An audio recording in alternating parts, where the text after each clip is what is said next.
मुहतरम नाज़रीन, अस्सलामु अलैकुम वरहमतुल्लाहि वबरकातुहू। आज का हमारा मौजू है आने वाले कल की तैयारी। रब्बुल आलमीन का फरमान है, या अय्युहल्लज़ीना आमनुत्तक़ुल्लाह वलतंजुर नफ्सुम मा क़द्दमत लिग़द वत्तक़ुल्लाह इन्नल्लाह ख़बीरुम बिमा तामलून। ऐ ईमान वालो, अल्लाह से डरो और अपने गिरहबान में मुंह डाल कर देखो कि आने वाले कल की क्या तैयारी की है। जब रब्बुल आलमीन के सामने खड़े होंगे और हमारे सामने कच्चा चिट्ठा खोल कर रख दिया जाएगा, उस वक्त हम अपने रब के सामने क्या जवाब देंगे।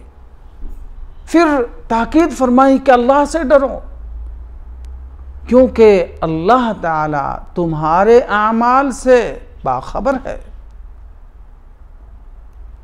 इसी ताल्लुक़ से रब्बुल आलमीन ने दूसरी जगह फरमाया, व अम्मा मन खौफ मक़ाम रब्बिही व नहा नफ्स अनिल हवा।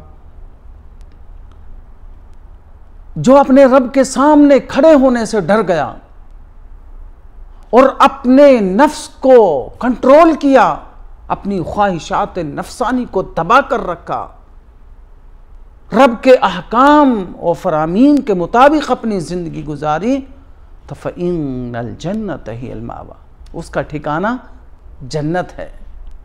मेरे भाइयों, इसलिए आने वाले कल की तैयारी कर लो, कहीं पछताना ना पड़े, कहीं हमें रोना ना पड़े, कहीं चीखना ना पड़े, कहीं फिर से रब से टाइम ना लेना पड़े, रब से इस्तेदाद ना करनी पड़े, दुआ ना करनी पड़े, कहना ना पड़े, ए हमारे रब दोबारा दुनिया में लौटा दे ताकि नेक अमल करके आ जाऊं। फिर ढील नहीं मिलती।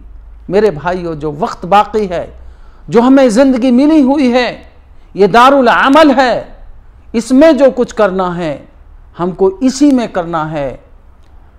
खुश नसीब हैं वो लोग जो इस दुनिया में रहकर, दारुल अमल में, अपनी इस मुख्तसर सी ज़िंदगी में रहकर अपने रब के सामने खड़े होने से डर गया, अपने आने वाले कल की तैयारी कर ली और अपनी ज़िंदगी को ऐसे ही ख़राब नहीं किया, बल्कि फजूलियात में नहीं गुजारा, बल्कि अपने रब के अहकाम और फरामीन के मुताबिक ज़िंदगी गुजार गया, तो वो कामयाब है। अल्लाह ताला से दुआ करता हूँ, इलाहुल आलमीन हमें आने वाले कल की तैयारी करने की तौफीक अता फरमा। व आखिरु दावाना अनिल हम्दुलिल्लाहि रब्बिल आलमीन।